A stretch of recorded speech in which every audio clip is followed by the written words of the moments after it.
welcome. This is the first walking this academy, and I just take this opportunity to remind you that we are actually involved in a number of different activities this semester. Some have to do with art and science, and in this area, I would invite you to attend a stage reading of Oppenheimer, which is his director is Bruce Coburn, who has been working with us in the past as well. He's put up Copenhagen last year, some of you might have seen that. And we're planning to have some maybe joint events as well, maybe actors coming over and telling us about the experience of setting up plays that have to do with science and critical development and stuff like that. So just to give you to flag that there will be these series of events having to do with art and science. This is the beginning. And this is this Sunday at 5 here in Berkeley at the Berkeley Fellowship of Unitarian Universalists. Okay, coming to today's colloquium. Well, what can I say? We are kicking out our colloquium this year with Professor Stephen Shapin, Franklin Ford Professor of the History of Science at Harvard University. And I was just wondering whether we did the right thing in putting him first, because then it will be all downhill, right? which of course is not true. We have a wonderful roster of amazing speakers coming up. Check the website, which we have just updated. But let's say that is not very often that I can say that I'm introducing a speaker that has co-authored the single most influential book in the history of science to be published in the last 30 years. And also, and I just pick here just a little section from the CD that I like, the recipient of a number of prizes, like the J.D. Bernal Prize, the Ludwig Fleck Prize, the Robert Merton Prize, the Herbert Dingle Prize, and the best is the Erasmus Prize, which quite appropriately is conferred by the His Royal Highness, the Prince of Orange. He's the king. The king. Now the king. To update my website. Which, I mean, to me, that was just the top. Yeah, it was good. And that prize is usually handed out for contribution to European culture, society, and social sciences. So it was really quite amazing. I saw that. So apart from Leviathan and the Earth, the book that told us that science is never pure and it couldn't be otherwise, and that's why it can work. Professor Shapin has authored a number of other works, as you all know, in the historical sociology of scientific knowledge. And I'm very fond of the early papers on phrenology that I encountered as a graduate student. Just the same. First encounter with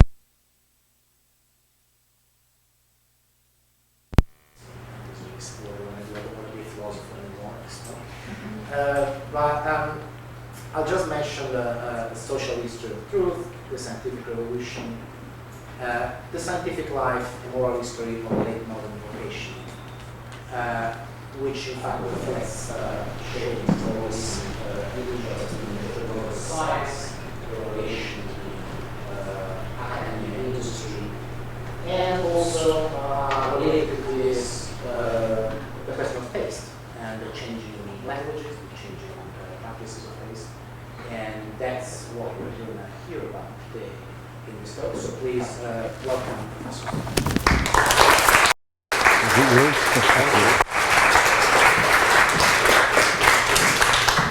Thank you very much, Massimo. It almost certainly will not be downhill from here.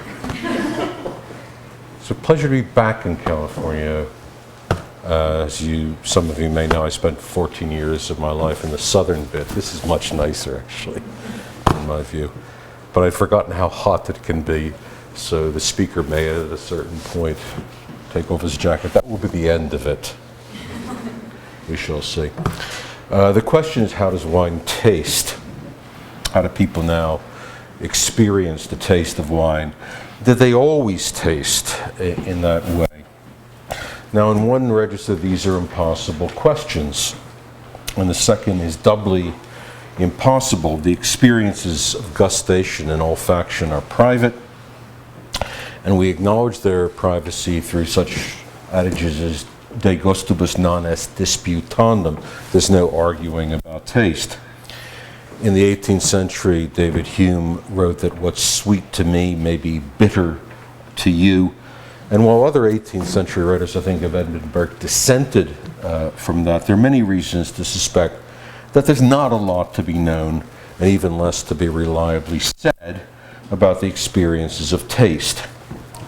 Now, I don't recommend thinking about this subject because of its inherent importance. Wine is a biggish business. It's probably bigger than some of you think, but I wouldn't justify what I have to say because of its economic significance, but because it's a perspicuous instance of some modern links between the private and the public, between the advertised objectivity of science and the presumed subjectivity of sense, between individual taste and the market, of how we engage with the market when in search of goods that play on our senses. The taste of wine is a site in which these relations are being reconfigured over time, radically so, I want to show. It's one site amongst many others that allows us to think about modernity at levels spanning the aesthetic, the market, and the molecular. What do we think our sensations are sensations of? How do we assign value in relation to our sensation of valued things? How do we recognize those who are entitled to talk about private sensations and about their value? Now, when I talk about the tastes of wine, I'll be talking about talk, historically variant talk. I'm not going to talk neurophysiology. I'm going to talk about what people might believe about neurophysiology. And that's not, I hope, a trivial subject, but the relationship of talk to the private experiences of taste is and always will be problematic. You might say that talk and taste, considered as a private experience, have nothing to do with each other, since they certainly belong to different orders. But we know enough about the priming effects of expectation, background knowledge, to know that the categories that we use to communicate about the experience of taste may be present at a cortical level. In other words, there may be causal factors in the private experiences of taste. Our descriptions of the private experiences of taste can, at least on occasion, powerfully prompt memories and frame subsequent experiences. So what someone tells you is going to be in this bottle of wine has a very powerful effect on what you actually do experience in the bottle of wine. So whatever happens at the private level in which we experience taste contains elements of the public culture. That's to say, it's empirically accessible to a historian in just that way. Talk about taste may not only be a problematic report on the private, it also works to constitute the private. You can rightly call the experiences of olfaction and gustation subjective. You can also rightly call them intersubjective. And I'll note how some participants in taste culture manage distinctions between what they recognize as objective and subjective. Now, I want to talk about the market too. There are ways in which that we now know quite a lot in general terms about taste and the market. Sellers in the market, of course, want to know about buyers' taste, and they may want to shape it and then reshape it so as to sell us things. And this is, of course, a subject in which sociologists have been greatly interested, from Thorsten Veblen on conspicuous consumption, though oddly he had almost nothing to say about wine. This is around 1900 in America. To, of course, Pierre Bourdieu. What market forces shape tastes? To what social uses is taste put?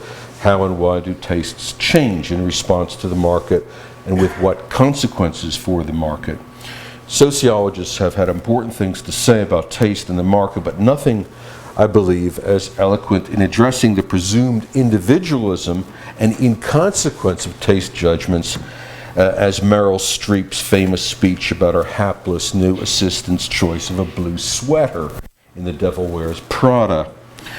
The assistant thought not much was involved in reaching for the blue sweater that she was wearing, but Meryl Streep reminds her of how much her choice was shaped by the market, by design, by the institutional economics of fashion, and by science, human and natural. That cerulean, not blue, sweater testifies to the present-day nexus of aesthetics, commerce, and science. And so, too, I want to say, does our choice of wine and our ways of talking about that choice. So my interest here is the historical and substantive relationship between some of the categories and vocabulary of taste on the one hand, and the state of specific markets on the other. How were market changes connected to changes in how the tastes of wine were historically talked about, or talked about now, and arguably how they're experienced. The third strand I want to draw in concerns science, and the place of science in the market, and as a way of knowing about the causes of sensory experience. In a loose way of talking, you could say that science has always been involved in the vocabulary of taste and in understanding how taste experiences happen. And I'm going to briefly describe changing scientific and medical models of how the body responds to food and drink. That said, new types of chemistry emerging in the 19th and 20th centuries were implicated in new ways of talking about the tastes of wine, and these responded in interesting ways to changing market conditions, giving us my title's triad of sense, science, and the market. Where has that gone?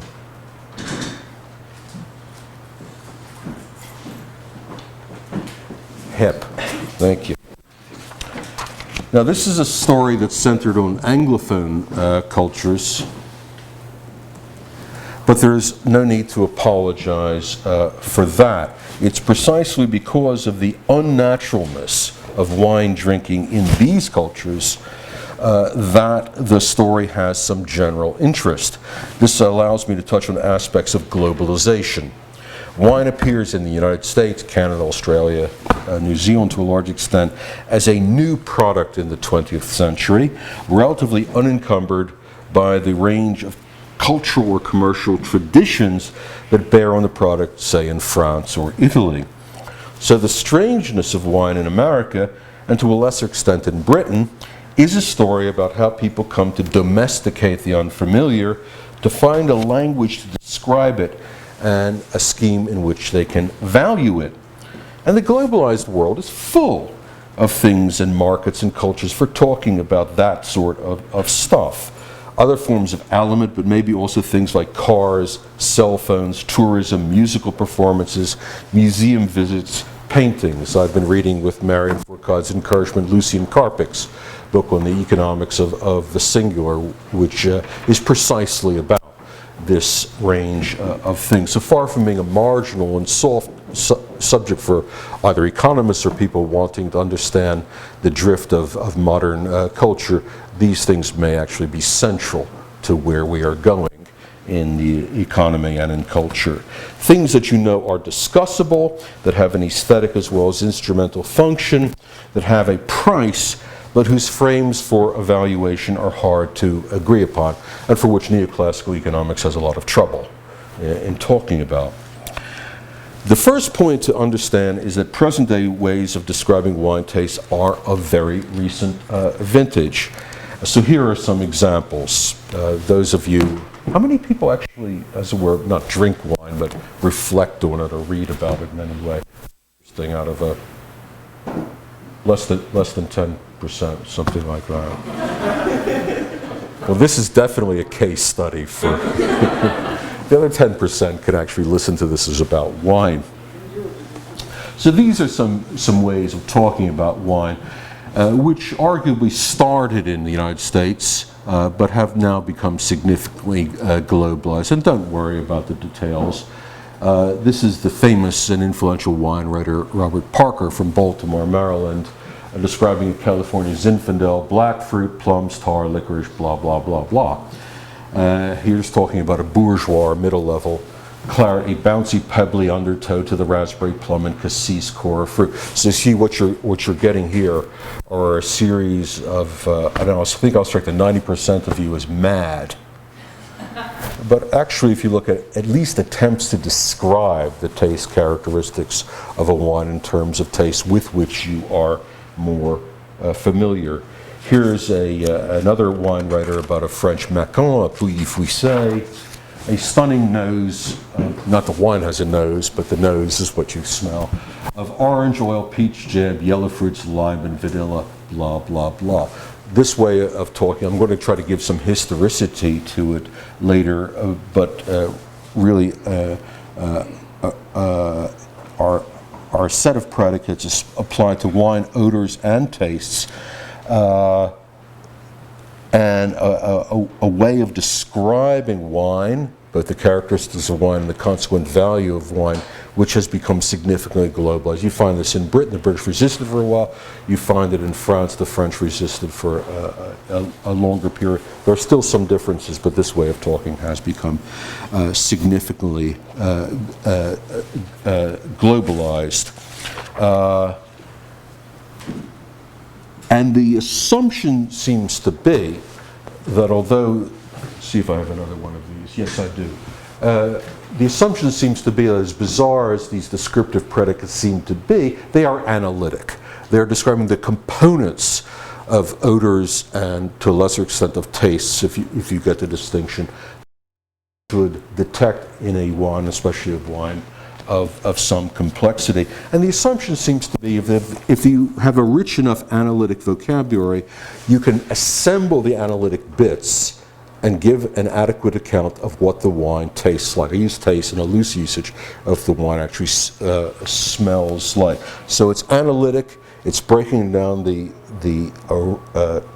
smell of a wine into its component bits by reference to more familiar smells, and as the vocabulary becomes more and more bizarre to some of you, or more and more rich to others of you, you can get, by combining a sense of what this wine is actually like. Now, there are always some tendencies I mentioned to resist these ways of talking about wine taste, particularly amongst the British and the French, who originally thought of it when it became, when it appeared. I would date this from the mid-1970s, no earlier. You may think of it as a weird Americanism, but the resistors are losing the game. It's all over the place now. There's some people who resist. You expect me to be talking about the numbers. I'm actually not going to be talking about the numbers, wines being 88s or 91s. That too has become significantly globalized. Pretty much everybody now talks about taste that way, but they didn't always talk that way. And in fact, the rise of what I'm going to call the analytic style is really a post-World War II phenomenon, and this relates very strongly both to changes in science and to changes in the market for wine. Now, the question is, what preceded this way of talking about wine? And by the way, you can find this with other consumable products as well. So wine is interesting, but not unique in this respect. Before analytic connoisseurship, there was medicine. A sensory vocabulary that was informed by both Galenic medicine and Aristotelian natural philosophy, and that persisted with relatively little change until at least the 18th century. You could say that this taste vocabulary was impoverished, and I'll indicate how spare it was in its ways of describing taste and smells. But its spareness was matched by its physiological and philosophical resonance. In other words, it's a very small vocabulary of wine, but it reached surprising places both in medical practices and in theories of what people were like and how people related to the alimentary environment. Each of the four elements, earth, air, fire, and water, had associated with each of them a pair of qualities, so that earth was cold and dry, air is hot and moist, so on and so forth. So that everything that existed in the world, including things that you could eat and drink, were made up of these elements and therefore these qualities in various combinations. Now, people were part of nature too, and the fabric of our bodies is part of nature too, comprised of elements and qualities. And in Galenic medicine, the four humors that characterize the human body: blood, phlegm, choler, yellow bile, or melancholy, black bile, each had associated with them a pair of the qualities. So if you wanted to describe what people were like, including the temperaments or characteristics of people, so this is a psychological language as well, you could use these basic categories. Human bodies were cold, hot, moist, and dry. Different people with different dominant humors. Everybody had the same four humors, but in different quantities, had different normalcies with respect to these qualities. Health was understood as a balance of qualities. Not too hot, not Goldilocks, not too cold, not too wet, not too dry. And medical counsel was largely preventative. How did you maintain that balance? That balance might be particular for you. The balance for me, because I'm melancholic, is towards the cold and the dry. Oh, you get more melancholic and colder and drier as you get older, so don't laugh, it'll happen to you too. And the way in which to both to maintain that balance, or if ill, to restore that balance, because illness was an imbalance of the humors and therefore of the qualities, was mainly, not exclusively, through food and drink. And this was the medical and physiological framework that made sense of the modern, pre-modern vocabulary that was pervasively used to describe what wines were like and what they tasted like. So you have to think of wine, and this really goes into the early 20th century. You have to think of your physician advising you on what kind of wine you should have. This goes right into the 20th century, even to the extent if you had bad eyesight, you should drink Burgundy. You should also have a big bank account. So the medical framework also gives you a framework for a language for taste, and also a, if you like, a metaphysical, ontological language to describe the relationship between the qualities of you as a part of nature and the qualities of that bit of the environment which you could take into your body and consume. Now, a loosely related vocabulary, also in antiquity, drew in the limited array of taste terms found in ancient texts like Aristotle's De Anima, of the soul. And these were clearly shaped by analogical modes of reasoning, from the sensed qualities of the wines to the qualitative effects of the wines on bodies. So here's a list of the tastes of wine that you find, and it's still dominant. This is recognizable from Aristotle, but it happens to be a 17th century English medical source. And the writer will say there are 4 tastes of wine: sweet, acute, austere, and mild. Now, if I had more time, I could show you how you might map these fundamental taste categories, and there is much more instability about fundamental taste categories from antiquity to the early modern than there is about the elemental qualities, elemental constituents and qualities of the world. But there are 4 tastes of wine: sweet, acute, austere, and mild, and that's pretty much it. Some Italian commentaries back to the Middle Ages seem to have ranged more widely, but I have an argument with my Italian colleague about whether these are actually attempts to describe the tastes of wine. So, for example, an Italian medieval says drinking, let's say, some Umbrian wine is like a squirrel running up an oak tree. I don't think that's the same thing as this. I could what I think is going on here. But the 4 taste list was common in 16th, 17th, and 18th centuries, and it's not easy to find early modern writers describing wines much better than this. There are lots of books that attempt to describe wines and the tastes and qualities of wines. There were terms, and this is much more important even into the mid-20th century than it is now, there were terms to describe unsound wines, unhealthy wines, sick wines, which could taste, for example, of mold or of vinegar. By the way, terroir, we're all chasing after wines that have terroir. That simply means earthiness. And until the 1920s, you didn't want wine to taste of terroir. Oh, sorry, this is the expert. I'm sorry, could you take over here? So there's a great interest in the tastes of unsound wines, with which we are, thank goodness, largely unfamiliar. We're still very attentive to wines which are corked. And I'll say something about that, to wines which are oxidized or materized or otherwise unclean. But one of the facts about the modern wine, we're much less concerned about that sort of thing than ever we were. This was the dominant concern, whether the wine you were drinking was the wine that it was supposed to be and whether it was healthy or sound wine. So there's rich vocabulary for that sort of thing.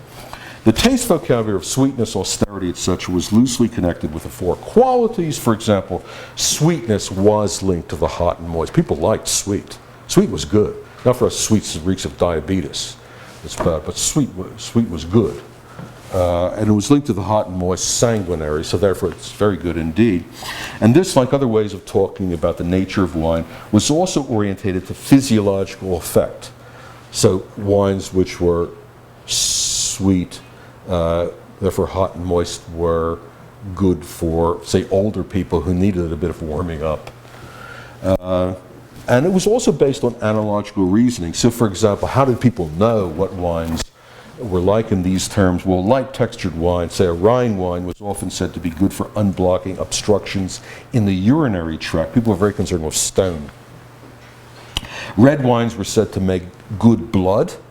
There's a Hungarian wine called bull's blood. And sharp and strong tasting wines might inflame the passions while irritating the body's vessels, so cognac, brandy, things of that sort. Now, this spare vocabulary for talking about taste did not mean there was no such thing as connoisseurship. We tend to think that a person is a connoisseur insofar as they can manipulate this ornate vocabulary that we started with. It didn't mean that the qualities and provenance of wine could not be discerned by people who had the experience, the right sensitivities and sensory skills. From antiquity through the early modern period, people knew what they liked. They cared about what they liked. They wanted to make sure they could get it. They were interested in degrees of goodness. In other words, that wine was authentic, and that it was a good example of this sort of thing. And especially they were interested in soundness. They didn't like it when the wine was sophisticated or adulterated, as we say, or especially when it was watered or stuff was put in it that shouldn't be put in it. They were understood to be, from antiquity, talking about Pliny, through the 19th century, there were understood to be people who were very good at making such sort of judgments. So Pliny records a wine taster for the Emperor Augustus, who was able to taste the wine and says, this actually Falernian wine from Falerno, which is a very highly valued area for producing wine, or not. In Don Quixote, Cervantes mentioned several of Sancho Panza relatives who were celebrated for their ability to discern minute degrees of adulteration. There's the story. If you've read either Don Quixote or David Hume retells the story in Essay of the Standard of Taste.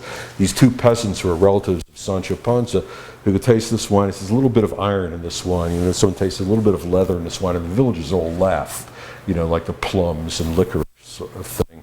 And they empty out the barrel, and there's a key on a leather tag.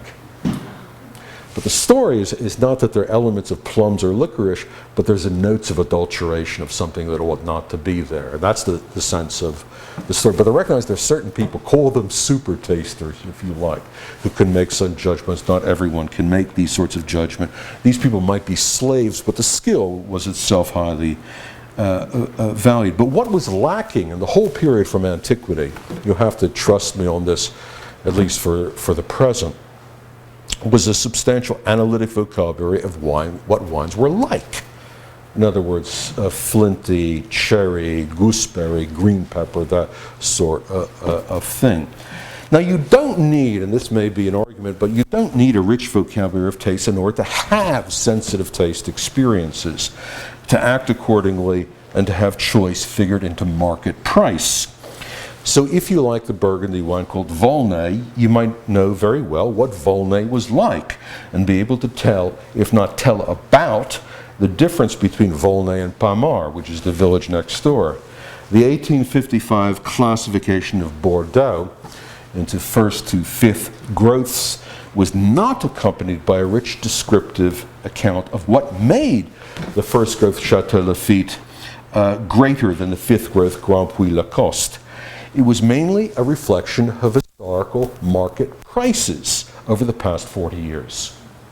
So that's how the class structure of Bordeaux was put in place in the middle of the 19th century. Wines that had historically fetched a high marketplace were first growths and so on and so forth. And it was a commercially inspired exercise to publicize the best French wines at that year's Paris Exposition. Lafite was now legally defined as better because consumers already had decided they liked it better, and they had expressed that liking in the prices that they were willing to pay for it. Expertise, other than knowing that you had got the product that you paid for, in other words, in paying for Lafite, that you actually got Lafite, wasn't an issue. There was your preference, influenced however it might be by friends, by relatives, by merchants, by physicians, and politics, and there was the market. What there was not, and I wrote this before reading Lucien Carpic, what there was not was the characteristic social and cultural, which is now occupied, of systems of judges, critics and so forth, who until the 20th century did not provide a body of descriptions on what wines were actually like, such that they might justify this price or that. Now, what happened to change that state of affairs, which I'm going to say was in pretty good nick through the 19th century and really into the early 20th century? Now, one thing that happened was a change in medical and scientific culture. Another was change in chemical science, both the chemistry of wine constituents and broad changes in the sciences of the senses. And the third was a change in the market. Talk about the qualities of aliment, that's hot, cold, moist, and dry, gave way to talk about constituents, what was in, what molecules were in your wine. Qualities and constituents, I want to argue, belong to different metaphysical regimes.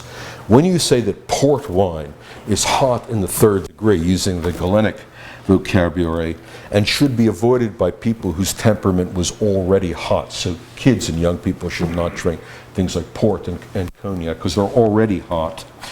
It's not the same thing as statements about the ethanol content and about the molecular identity of the flavor components of wines. This is something I want to insist on. If it's not clear, make me talk about it afterwards. So the conditions of knowing these things, in other words, hotness and coldness, are different than the conditions for knowing about whether a wine tastes of gooseberries or not. Now, the science of fermented things was, of course, a big deal in 19th century chemistry, and the applied chemistry of fermentation occupied a lot of the attention of both Justus von Liebig in Germany and later Louis Pasteur in France. But for the most part, concern was with wine disease and with the gross chemical features of wine goodness. So alcohol, total acidity, maybe parsing it a little more finely, tartrate content in wine. The specific chemistry of wine flavor was not a notable feature of lay trade or aesthetic talk about wine in the 19th or early 20th century. Now, in the 1830s, chemists, including people around Pasteur and people also in Bordeaux, identified a specific ether, which they called enanthic ether. The Greek comes from the word for vine. Enanthic ether that was the basis of the general bouquet of good wine or old wine. And in the 1840s, a viscous substance called enanthine, supposedly derived from grape skins, was identified. So a number of chemists around Liebig and the Bordeaux group of analysts began to talk about, here we have identified a molecular constituent which gives you the winey taste, or a little bit more restrictively, gives you the taste of old wine or a good wine. And at around that time, chemists and enologists began to parse flavor types into such categories as bouquet, aroma, and sève. That's S-E-V-E with an accent grave over the first E. And I can explain what the difference is between bouquet, aroma, and sève, but it's a very unstable usage, and it remains an unstable usage. And now when you find wine writers opposed to UC Davis enologists talking about bouquet and aroma, they'll get very upset because these are loose usages. And they remain, well, when people talk about the taste of wine, and you will understand wine tastes of very little, it smells of everything. So if you want, press me and I'll explain to you. But we continue to talk about wine taste, as I was talking about taste wine, and taste is a very small part of the story. But even in this period, we're talking from the 1830s to the middle of the 19th century, there was very little talk of the specific chemical basis of specific odors. This was not a feature of science, it was not a feature of lay or connoisseur talk about wine, and little advance in these areas were made until the end of the 19th century. Qualitatively, specific predicates for wine flavor were scarce in and around the 1855 Bordeaux classification, and analytic talk of the molecular causes of particular flavors essentially never happened. Every now and then, connoisseurs wrote about certain wines having a flinty aroma. So now you might be, you winos will be familiar of a Chablis or a Moselle Riesling being described as flinty. And occasionally wines will be described as having an aroma of violets or raspberry. You'll find this both with certain Pinot Noir Burgundies and also with certain wines from Piemonte in Italy. But not often. This is not a big deal through the 19th century. And it's not associated with a concerted effort reliably to describe in public the organoleptic properties of wine. In the first decades of the 19th century, Jean-Antoine Chaptal in France sought to identify chemical and microbiological bases for some wine tastes. But these were generally the tastes of diseased wines again, sourness, ropiness, bitterness, and the like, and that work was carried on by Pasteur and others. You had here again a way of referring wine faults and the gross characteristics of sound wine to underlying chemical and microbiological causes. And this was important. But little of any of this infiltrated the vocabularies of taste amongst wine drinkers and wine sellers. So we have a rich resource of the wine merchants' lists, little pamphlets produced by wine merchants through the 19th century. You never see wines described in this analytic way through the 19th century. What you did begin to get in the late Victorian period and in a big way through the Edwardian period, so the first couple of decades of the 20th century, is a way of talking about wine amongst connoisseurs, especially in Britain, but also elsewhere, which is ornate and which is aesthetic and which is evocative. And it's an attempt to evoke, not to describe, but to evoke what a wine, the taste of a wine or the experience of drinking a wine makes me feel like and might make you feel like. So not to describe the constituents, but to evoke the sensations that you might have. And this is the language that's much made fun of later in the 20th century, describing wine as bottled poetry, or describing Burgundy as feminine and Claret as masculine, comparing a certain Chateau Lafite to a Browning poem, and that sort of thing. Now, I want to say there's nothing obviously wrong with evocation. Poetry is evocation. And if you say wine is bottled poetry, if you think it takes you to a higher plane of experience and pleasure, why not? Use whatever language and resources are available to evoke what that wine makes you feel like and might make you feel like. If a wine makes you feel happy, then why not try to say what kind of happiness that is?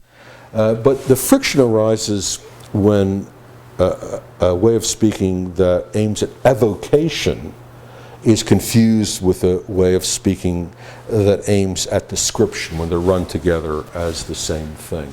You can't taste a feminine wine, but you can evoke the experience of wine by comparing it to what we think or believe about the difference between men and women.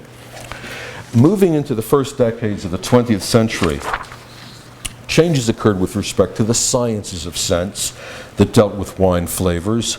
The vocabulary used to talk about the organoleptic properties of wine and the market for wine. And I'll take these initially in that order. By around the 1930s, wine chemistry's blunt instrument of enanthic ether was shown to be a mixture of specific molecules. So enanthic ether, you can buy it. You can go on the web and buy yourself a barrel of enanthic ether, but there's no such molecule called enanthine or enanthic ether. It's now recognized as a varying mixture of long-chain higher acids of the acetic series, so heptoinate, octoinate, decoinate. And you can buy it if you want it in manufacturing food to get a winey flavor. So if you get wine gums, as they're the sweets in Britain, someone might have bought a barrel of enanthic ether to produce that sort of sensation. That, and we're no longer interested in what makes wine taste like wine. We're interested in things what makes this wine taste like this wine and not like that wine. So the analyticity has also accompanied a diversification of the domain of things that might be described, the sensory experiences that might be described. So the goal of flavor chemistry, now known as that by about the third decade of the 20th century, was no longer identifying the substance which made wine taste like wine, but instead identifying the range of constituents or molecules that gave wines one of their many discrete olfactory aspects. So if you want to describe a wine as like gooseberries, for example, what is the molecule that is the cause of the gooseberry experience on your nose? And this work was done in several major centers from the 1880s at the Bordeaux Institute of Enology and its Pasteurian predecessors by a series of biochemists and enologists, including the famous Émile Peynaud. But most aggressively, not a million miles from here, from the 1930s at UC Davis, at the Viticulture and Enology Department of UC Davis, whose scientists, including the hugely influential enologist Maynard A. Amarine, in those were his days, who was professor of viticulture and enology from the University of California, Davis, from the 1930s till his retirement in the mid-1970s. These people at Davis in particular, you might say this is typically American, typically California, placed very great faith on the capacity of science not just to make good wine, and you can press me about what was understood by good wine, but to provide answers to questions about the sensations provoked by drinking wine. And the practice which was given the name sensory evaluation, you can still drive up in Napa Valley and see sensory evaluation. But the historical origins of the phenomenon called sensory evaluation was related to work on flavor profiles being done by industry, by the food industry. So given the close ties between the University of California, ideally close ties between academic research and industry that you see most notably in agriculture, this is a matter because industry is very interested in understanding the constituent basis of flavor responses and how these might be manipulated to make things taste better to people who are willing to buy these things and to pay high prices to have more of them. So in this kind of culture, the smells and tastes of wine are no longer a matter, of course, for Galenic categories because they're dead in terms of culture, and they're no longer a matter for high-flown literary illusion like Browning poems or je ne sais quoi ineffabilities, but there's something ideally to be grounded in chemical analyses. This odor characteristic is caused by this molecule with the idea, attractive in a progressive environment like California, that we might ultimately be able to use chemical manipulation to get wine to taste good, or to taste the way that consumers might want it to taste, or to achieve greater market penetration for California wine against, for example, the wines of France or of Italy. Now we get into the science, because these abilities to identify the molecules and then potentially to manipulate the molecular constituents of foodstuffs, including wines, were enhanced by the introduction of a specific technique, the technique known as gas chromatography, because now you can detect molecules at much lower concentrations. When you talk about ethanol, when you talk about acidity, when you talk about tartrates, you're talking about things which are present in a bottle of wine in grams. When you talk about the molecular constitutions of something that might make you say that a wine smells like green peppers, you're talking about molecules which are present in very low concentrations. So you need instrumental techniques to detect them.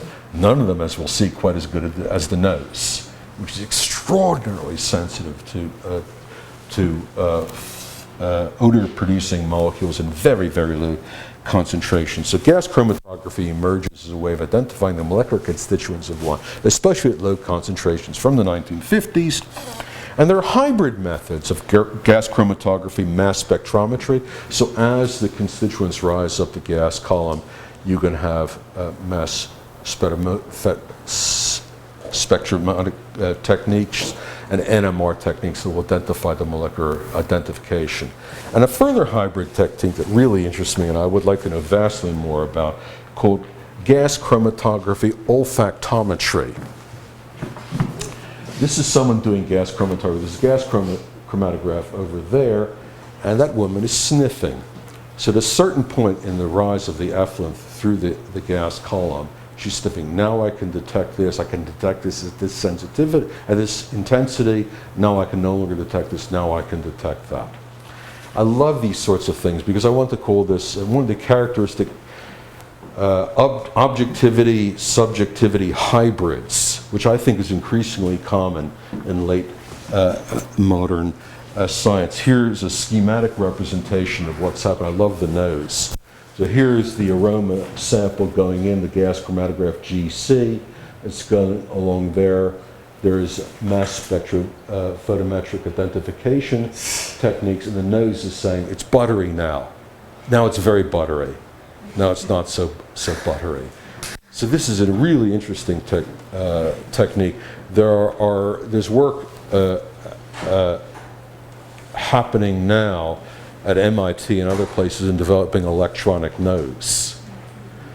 But the human nose is extremely sensitive, and this remains an extremely popular technique, and it's unlikely to be easily replaced, where the objective state of affairs that one might want is the subjective experience of people smelling, tasting, and consuming and buying. That's why I find this an extremely interesting instrument. So that's the kind of technology that allows from the 1950s, especially from the 1960s, to identify molecular constituents of flavor components at a very specific level. That work is very much ongoing. And so we now, if you look at texts of flavor chemistry, texts about wine production, we now know that the molecular basis, for the example, of some vegetal notes in wine, you're all laughing with the green pepper stuff, but we now know that the green pepper odor of Cabernet Sauvignon and of Sauvignon Blanc is a pyrazine. It's 2-methoxy-3-isobutylpyrazine, which is detectable in wine by the human nose at perhaps 15 parts per trillion. And another pyrazine, you got guaranteed laughter by saying Chenin Blanc, like a Vouvray from the Loire, smells of cat's pee, or cat's pee around a gooseberry bush. Well, the molecule for that is as another pyrazine. The spiciness of Gewürztraminer has been ascribed to the phenol 4-vinyl guaiacol, which is also held responsible for the clove-like note in German wheat beer, Hefeweizen. Acetaldehyde is an oxidation product of ethyl alcohol, and it's responsible for the characteristic oxidized odor of sherry, where it's desirable, and in other wines where it's regarded as a major fault. Many fruit and floral odors are attributable to terpenes. For example, this is the famous TDN, or 1,1,6-trimethyl-1,2-dihydronaphthalene, which causes, again, hilarious laughter, the petrol-y odor of some Rieslings, I think especially German Rieslings. And by the way, this impressed my wife, who thought that petrol was pretty hilarious. These are an experiment, again, using mass spectrometry and NMR to detect TDN and the petrol odor. This is Cabernet Franc, this is Chenin, Cabernet Sauvignon, Gewürztraminer, Merlot, Pinot Gris, Pinot Noir, Riesling. Lots of it. She looked at it and said, "Oh my God, that's right." Which is interesting in the economy of credibility.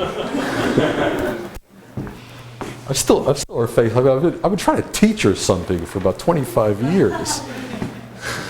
She said, well, it's not petrol. She said, it's plasticine. I call that plasticine. Okay, you go past plasticine. But she knows she's just making her husband happy or less miserable than usual. But when she saw that graph, everything changed, which is very interesting sort of phenomenon. And it goes on and on. So there's rotundone is said to cause the black pepper aroma of Syrah from the northern Rhone, the peachy aroma of some Muscat and Rieslings, or the grapefruit notes of Gewürztraminer have been ascribed to linalool. Butteriness, for example, in a big Chardonnay is ascribed to the ketone diacetyl, and a banana-like smell to isoamyl acetate. Now, some chemicals have a more pronounced organoleptic effect than others, and understanding the complexity of molecular interaction is recognized as the next frontier. The identification and quantification of flavor constituents increased rapidly from the middle of the century. There are more than 1,000 volatile components now known to be present in wine, and the number grows every year, but it's thought that maybe a handful, maybe 20, maybe 30, maybe 100, contribute to aroma in a major way. The goals sought by flavor chemistry from the middle of the century, 1960s, were increasingly caught up in debates, or sometimes represented the debate between California and France over what were the conditions for making good wine. Was wine made in the vineyard, terroir, or was wine made in the winery or in the laboratory, as one tends to believe in UC Davis. So the contest between what wine is and how good wine is made between the old world and the new is caught up in these sorts of exercises. Now let me go back a bit to talk about how wine talk that you actually find in the laity or in people attempting to describe wine itself changed the first part of the 20th century. Now, tellingly, perhaps, Veblen's account of conspicuous consumption in his 1899 theory of the leisure class did note the importance of discriminating between fine and not so fine in what he called consumable goods, including what he said were manly beverages. I like that. He never mentioned wine at all. Americans become infamous in the 19th century for consuming vast amounts of all sorts of food and drink, rarely displaying much of connoisseurship. One of the great complaints of visitors to America is Americans would stuff the things down and never even talk about it. They didn't do table talk. I think we probably talked too much. So there was no evidence of connoisseurship really until early part of the 20th century, but by the 1920s and 1930s this was all changing, and especially changing in places like New York. Wine had become mobilized in a big way in New York in the practices of social distinction, and people began to show off the fineness of their ability to discriminate, which is essential to all aesthetic responses that are used in distinction, to discriminate the degrees of goodness. This was observed by English writers who observed everything had changed. You know, they got on the boat and everything was different now in Manhattan. Americans used to just talk about how drunk it should get you and how cheap it was. Now they were talking about God knows what. 1937, post-Prohibition, foreign visitors found wine consumption surrounded by what they called a fantastic code of manners and what seemed an equally Baroque vocabulary. You must be able to discuss vintages and nose and breed and roundness and I don't know what else. And you can see this in the New Yorker. I read that. It's always a pleasure to find a scholarly excuse to read old copies of the New Yorker. But 1937 is the year of the great James Thurber cartoon. If you can't read it, this is a dinner party. It's a naive domestic burgundy. Can't say that anymore. A naive domestic burgundy without any breeding, but I think you'll be amused by its presumption.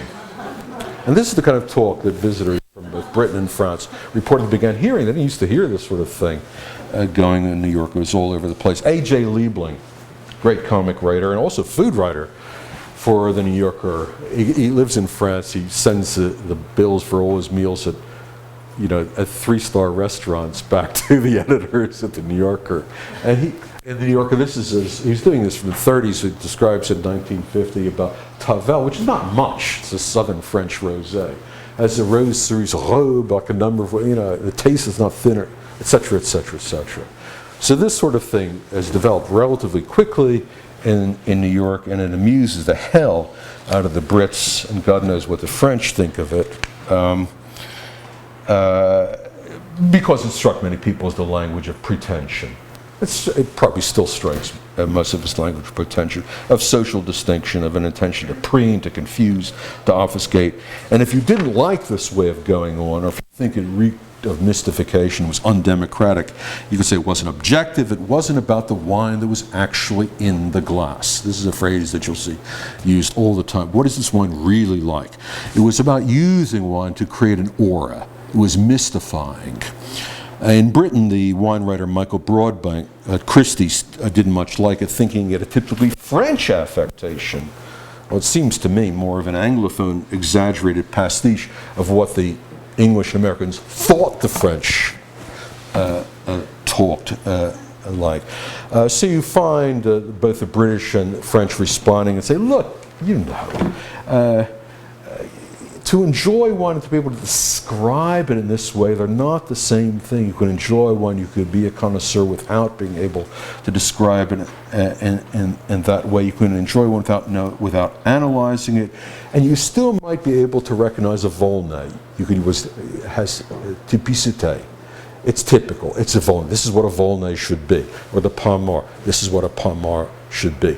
You don't have to. I remember visibly being put in my place in Piemonte by a friend of mine who's an extraordinary winemaker of Barolo. I would say there's some truffles involved. He says, I don't know, it's typical of this vineyard. I've squelched. But it made me think, why should the ability to make discriminations depend on ability to communicate those discriminations, especially for those of us in science studies that have grown up on Polanyi tacit knowledge? Now, how you talked about wine was becoming an issue in part because market conditions were rapidly changing through the 20th century. The consumption of wine was spreading. This is where I really started in talking about the Anglophone tradition. As it continues to spread beyond traditional wine drinking places where wine was grown and consumed on a daily basis. And wine was not grown, but was consumed on a daily basis in places like England, especially amongst the middle classes and above. But this is happening in a big way from after the Second World War. So wine consumption is a normal, everyday thing in Mediterranean cultures. It even had a foothold in Britain. Well, it's great. I mean, I worked in Scotland for many years, and drinking claret was, Edinburgh was the home of claret. But you could not grow Cabernet Sauvignon in the Lothians. So wine consumption begins to spread. And in the socialist system, its practice is spreading from the top to the middle. Gesunkenes Kulturgut, as the Germans say. So the aristocracy, our experience in drinking wine, but it's becoming a middle class thing, and God knows what it is today. And now, of course, the affluent classes in China, biggest market for first growth Bordeaux is China, Russia, Latin America, and even the Middle East began to constitute a huge new market for fine wine. And not everyone in these new wine drinking cultures treated wine as a beverage of distinction, but many did and do. And it's clear to winemakers and wine merchants that a profitable future lay in finding a way at the same time to constitute wine as a quality consumable and to normalize it. That's the trick. This wasn't an easy thing to do. Now, patterns of aristocratic connoisseurship made wine an aspirational good. On the other hand, it could make prospective wine drinkers very nervous, as it continues to do. They knew that this was something whose properties could and should be talked about, but they were uneasy how to do it. Existing ways of talking about the properties and qualities of wine were, like the Galenic medical language, no longer available. Others, like the vocabulary for talking about wine faults, inauthenticity, and adulteration, became increasingly irrelevant as the wine market became better regulated. And still others, like the high-tone literary elusiveness, masculine, feminine, Browning, that you found in the early 20th century, were increasingly suspected and rejected as undemocratic, as elitist, as mystifying. Maybe talking about wines as naive, presumptuous, masculine, and feminine was just nonsense. Maybe it was worse than nonsense. Maybe it was a way of tricking people into paying more for wine than they ought to. So what we need is a way of talking about the product, what it's actually like, what the wine is like in the glass. Wouldn't it be a good thing if we could have a language that reflected what it was really like, and how what was really in the wine related to sensations really occurring in the mouth?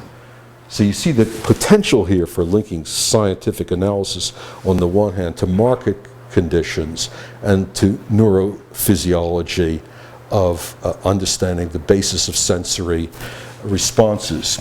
Who could you trust in matters of taste? How might you recognize someone speaking in a credible way about such things? In the past, and for the traditional wine drinking classes, the answers were institutional, and they were there. If your father had a wine cellar, he could pass on his knowledge to you. If you're a member of a gentleman's club, the club steward would make these decisions, and you would learn from that. If you're a member of an Oxford and Cambridge college, it's still that way. You would learn about it from the wine steward, who is typically a fellow of the college. Pass on. So wine education and the ability of stocks of fine aged wine to experience was institutionally available for the elite classes at that period. But what if you weren't a member of those classes? Those solutions were not available to you, and I can use myself both as an author of this text and as a subject of the text, because I'm one of these people. I mean, my family either didn't drink wine or it was Manischewitz, so sweet you can stand a fork in it. So how does someone like me learn about wine? These institutional ways of doing it are not available to me. Now, I've drunk a lot of wine. I'd like to say I have my opinion, but the ways that I'm looking for to help me become someone who knows about wine are just like the ways available to the people that I am talking about at that period of time. The result of this vast expansion of the wine market of people like me, and of the globalization of wine drinking around the world, is disorientation. Disorientation might be expressed as nervousness and anxiety, but certainly disorientation. What is this product supposed to be? Remembering that I'm not drinking the wine of my village or region. I'm walking into Whole Foods or some supermarket. All the wines of the world are there. Look at the end labels, by the way, as I thought I should bring photographs of the end labels at Trader Joe's for describing what is this wine like? Because I have no experience of a New Zealand Pinot Gris. What kind of thing is this? Or look at the wine menus when next time you go to a decent restaurant, see how they describe, trying to cue you in, because the expectation is you will not know what these wines are like. You have no tradition of drinking these wines. How do we communicate to people like you or me what these wines are like? Now, this is the point at which sense, the market, and science meet in a new and powerful way. It happens in the post-World War II period. It builds on research on wine flavor, chemistry, and associated practices at Bordeaux and Davis. And in the post-World War II period, the enologists at places like Davis continued their work further and further to identify the constituents, the molecular constituents of wine that gave rise to certain odor sensations. And as they understood these molecules, they could validate some ways of describing, some predicates for describing wine as others. And this is what people like Maynard Amarine and his colleagues tried to do.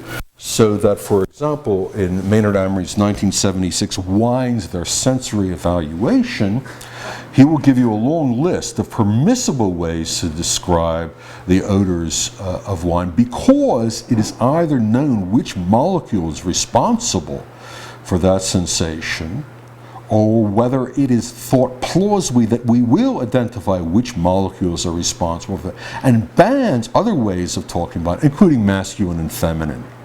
It doesn't even like flinty, which is a well-established way of talking about wines. So he's got a list of good words, and the good words are sensations for which we either know the molecular constituent or think we can identify the molecular constituent. The bad words are fanciful, obfuscatory, and there's no way that we can identify a molecular constituent for anything like that. So he's attempting to police the vocabulary of predicates that we can use, and policing it by way of what is detectable by this and what is known in the lab that might be causally responsible for that detection. He even looked forward to a day when we would no longer say that a big Chardonnay was buttery, but we can say, as I've heard some wine connoisseurs and a lot of winemakers do, this wine smells of diacetyl. Because diacetyl is responsible for the buttery odor of certain big Chardonnays. Why not? I was once in Marlborough, New Zealand, and a winemaker came running around the place. Do you smell TDN? Do I smell TDN? She went out, TDN, that's the responsible for the, sorry, TCA, I'm confusing. TCA is responsible for the cork note in wine. And ultimately she held up a piece of wood and said, there it is. That's the source of the TCA. I couldn't smell a thing. But why not, have the order of sensations respond, map onto the order of things? A great 17th century vision of universal languages. It's not impossible that we should learn not to say that wines smell of petrol, but that they smell of TDN. It's not impossible. And Maynard Aberdeen was concerned to do that. At the same time, these practitioners, because of their close ties to the wine industry and winemaking, and therefore the wine market, were able to manipulate a boundary between what they called objective and what they called subjective without reading so much as a philosophy book. In other words, that Amory would say the liking of a wine smelling in a certain way was identified as subjective, but the description of wine, what it smelled like, was objective. In other words, the subjective in the language of economists was hedonic, was a measure of your likingness of the wine, whereas if you said the smell was of green peppers or of guavas or a buttery note, that was objective. Both subjective in that sense. So in other words, you've got a kind of working ethnography of objectivity and subjectivity, which is the kind of thing that really does interest me about this. Acknowledging that liking was subjective could be a civility. You find this in Robert Parker, and you find it in Maynard Amory. Okay, you like white Zinfandel. Tim Haney, you're allowed to white Zinfandel. But in the professional world, that civility usually dissolves into an insistence that some wines really are better than others, and that professionals know how to make those judgments. So there are various criteria that professionals say, we really do know what's good, but we can know what's good objectively. But there's nothing we can do with people who refuse to participate in the objective role of describing what wines are like. That's just the way they are. God bless them. The analytic basis of Amory's odor vocabulary expanded with further editions of his work, and that basis was made clear by his student and young colleague Anne Noble, who in the early 1980s developed this fascinating device. Have you seen it before? This is called the wine aroma wheel. You have to buy it for $6 from her website. I bought it. This is a wine aroma wheel. And what you can see is this is a way of getting everyone on the same page. I want to call this an intersubjectivity engine. So the first thing when you're presented with a wine is to say, does it have a floral bit to it? Or does it, I can't really see it. Does it have a herbaceous or vegetative note to it? And then you're asked, is that a canned or a cooked note? And if it is a canned or cooked, is it green beans, asparagus, green olive, etc., etc.? So you're first in the inner circle to use judgments that practically anybody, it is said, can make. And then by focusing your attention, analyzing your sensation, that you can further identify. And you wind up on the periphery with that silly language that we started, where wines taste of things like raspberry or blackberry or gooseberry and things of that sort. Now this technique, this is a better way, but the light's too much. You see there's tree fruits and there's berry fruits. So you move from the inside out. This is supposed to happen in a collectivity. And then to arrive at reliable predicates. Now, The way in which you can ensure that you're talking about things is through reference samples, because this intersubjectivity engine comes together with a set of vials. So if you want to remind yourself what asparagus is like, believe it or not, you take some drops from a tin of asparagus, right? And this, you can see here, this is a setting, a practical setting, which you've got the wine aroma wheel, you have the samples of wine, you have a way of writing down or making inscriptions, as Latour would say, and then you have the reference samples, right? The easiest way to do it, my wife again, who's a great cynic, it's very good for me, my wife doesn't believe anything I say. When I first introduced her to wine, I said, you know, some people say this crazy thing that Gewürztraminer smells of lychees, or you say lychees, I'm too cross-cultural. And she said, who? And I opened a tin of lychees and say, oh. And then I gave her a blind one a week later and said, what's that? She said, it's Gewürztraminer. It smells, yeah, it's amazing.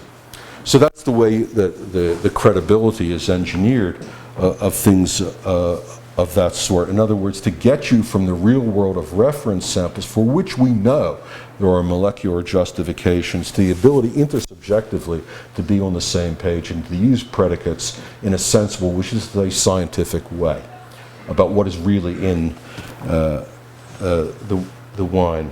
By the way, if you think this is an American pathology, this is a set that you can buy. It's called Le Nez de Vin. And these are the reference samples. This is a French product. You'll tell me how popular this is. I haven't actually seen one. 25 years ago, actually. 25 years ago, okay. Now, I was saying this just based on my own collection. I found Lucien Carpet confirms this. Books instructing people like us on how to taste wine don't appear before the mid-1970s. In other words, exactly the period of Maynard Amarin's work, 1976, and the rise of Robert Parker's Wine Advocate, which is 2 years after that.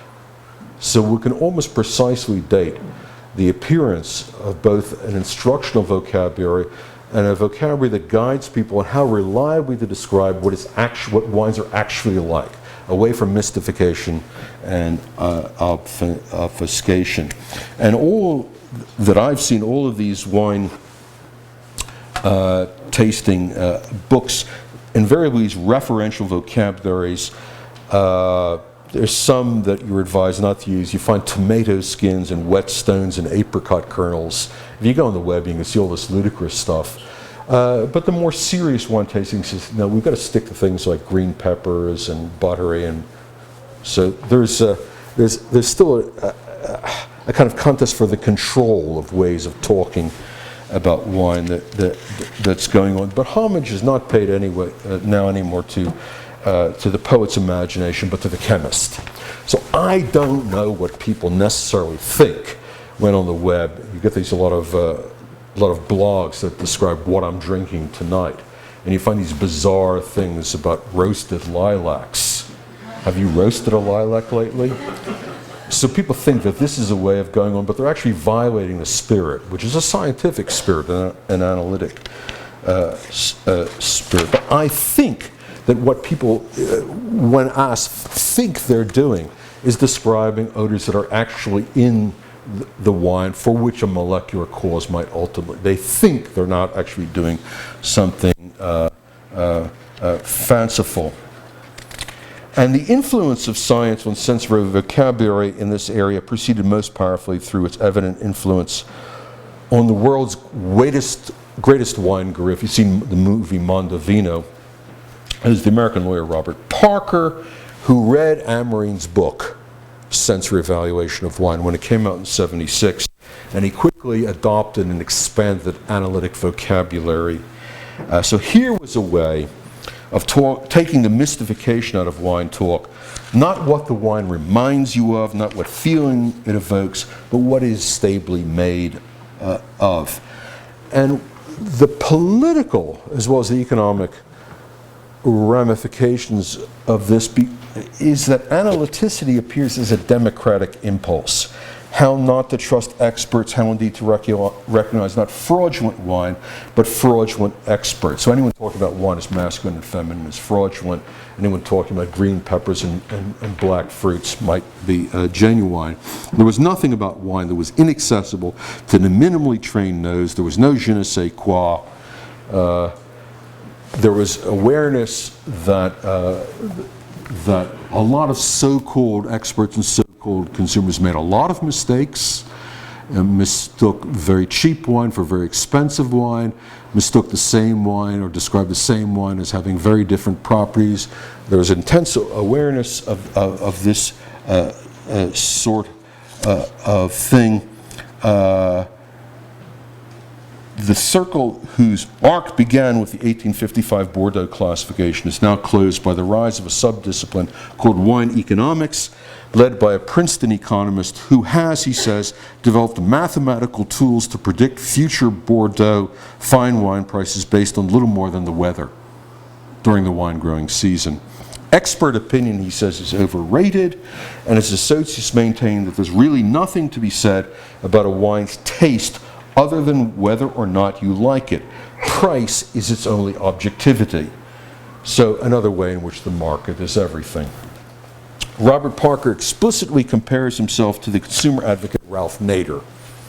He's there to guide the consumer through the dangers and the confusion of the global marketplace, and the way he does that is much the same as the way Consumer Reports does it. You analyze the product, you break it down into its constituents or aspects, you evaluate each individually, and then you aggregate the parts. Again, Lucien Carpic has some very interesting things to say about products that are analyzable in that way and products that are not. And ideally, you come up with a number that stands for overall quality. Finally, you come to an assessment that lets you compare the real worth of the product in relation to other products on the market, and numbers are an ideal way of doing that. Wine, Robert Parker wrote, is no different from any other consumer product. Indeed, Consumer Reports runs its own analyses of wine and also of the improved vocabulary for discussing it, recently endorsing the disputable descriptor of Chenin Blanc as smelling of cat's pee. That's now in Consumer Reports. The result has been to give the consumer a reliable way of ensuring value for money, QPR, quality price ratio. Where in the 19th century the aristocracy bought their wine from familiar growers or from trusted merchants, wine is now bought by all kinds of people from anonymous sources, and against the presumption, not that the wine is adulterated, but that it is less good than makers and pretended experts say it is. Your wine expert is no more to be trusted than your financial expert. The latter is probably dishonest. The former is at least, I quote, wildly subjective.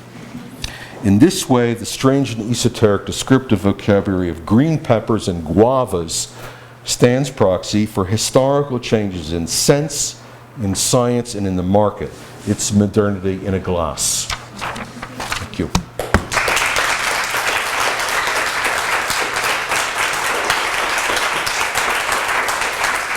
And I apologize.